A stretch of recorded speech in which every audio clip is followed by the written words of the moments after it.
Okay, so here we are one more time looking at it like this. So there's demand, and we understand the graph in the micro sense with prices changing and quantities changing.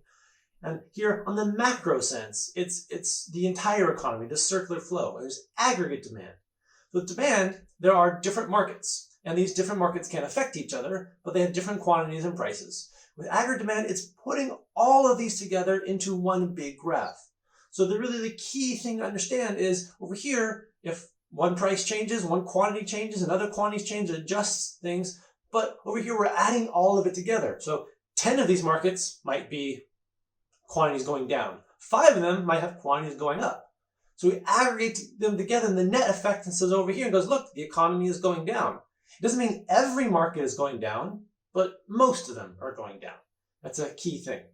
Now, we take this graph, this circle, and really get this idea of the circle is it's a circular flow. So one person's spending is another person's savings.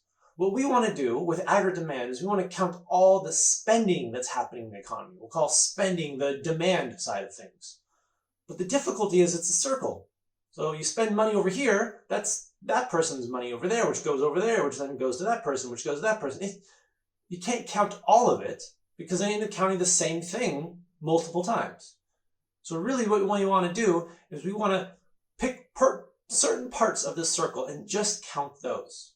So the big one, the biggest one by far, is C, which is consumption, which is what we typically think of most of the economy. It's the goods and services and most of the things that we buy. So we spend money on that. But then from the business perspective, they do investment spending, as in they're buying capital, they're buying resources to, for you later to consume. So we want to count that investment spending. That is a key part, not to mess that part up. It's investment spending. So investment is money being saved, but in this context, this is money that's not being saved. It's money that's being used to produce capital. It's to produce factors of production. So we're going to count the consumption. We're going to count the investment, which is a key part. And then, of course, we're going to count government. Government has a big part of this as well. They do spending. They take money out of the economy, but they also put money into the economy. They spend.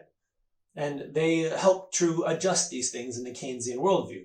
So there's consumption. There's investment. There's the government part. But then there's also other countries of the world that play in our markets. We can buy exports from other people. We can buy imports. Oh, I always mix those up. Those are hard. Don't mix those up. You can buy imports from our perspective inside our country, the imports. From their perspective, it's exports. That can get tricky. We buy imports. We buy other people's factors of production. We buy other people's raw materials. We buy imports. This is stuff from other countries coming into our country. We can count that. Or we sell stuff to other people. So we count the selling, the consumption that we do to our own people, but we also count the selling, the exports, the consumption to other people outside of our country. So we look at these 4 parts here. I'm going to call these 4 parts of the circle demand. The other parts, all contribute to this, but if you count them, you're counting the same thing twice. So these 4 parts, this is aggregate demand.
Okay, so now we have aggregate demand. So we can now look at why it has the sleep. God damn it. Okay, so now we have aggregate demand. So now we can look at why it shifts and also why it has the slope that it has. So the slope of aggregate demand is made up of C plus I plus G plus NX, or X minus M, take your pick.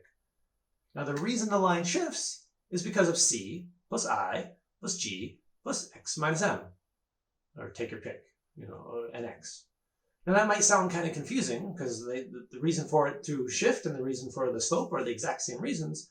But if you look at demand, it does make sense. So let's go back to regular good old-fashioned microeconomics demand.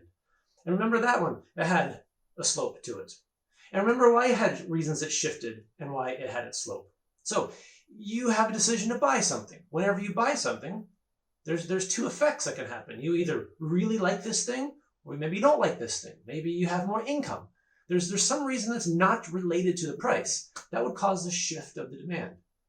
So you look at it and say that the price is higher, you buy less. The price is lower, you're willing to buy more. Obvious, right?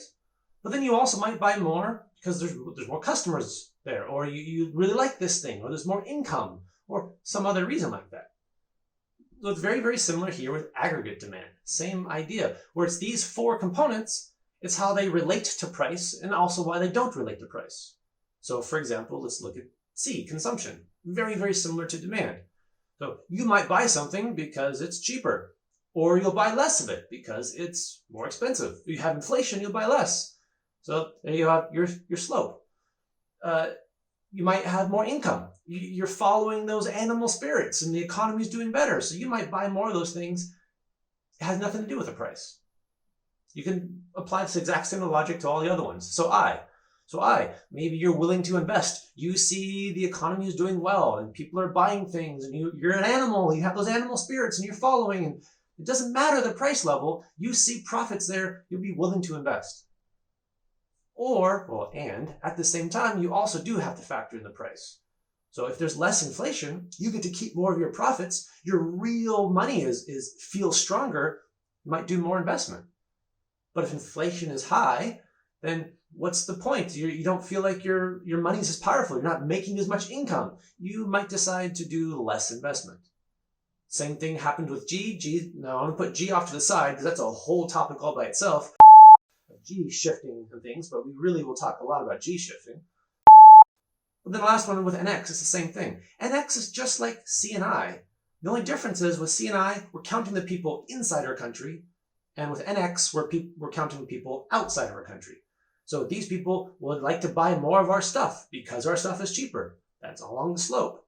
Or they like to buy more of our stuff because they just really like our stuff for some reason. So that would be a shift. But the added thing with these people is they're also looking at the exchange rate. So you're just looking at the inflation rate and saying, do I want to buy more or buy less? While these people outside your country are looking at the prices, the inflation rate, but also the exchange rate at the same time.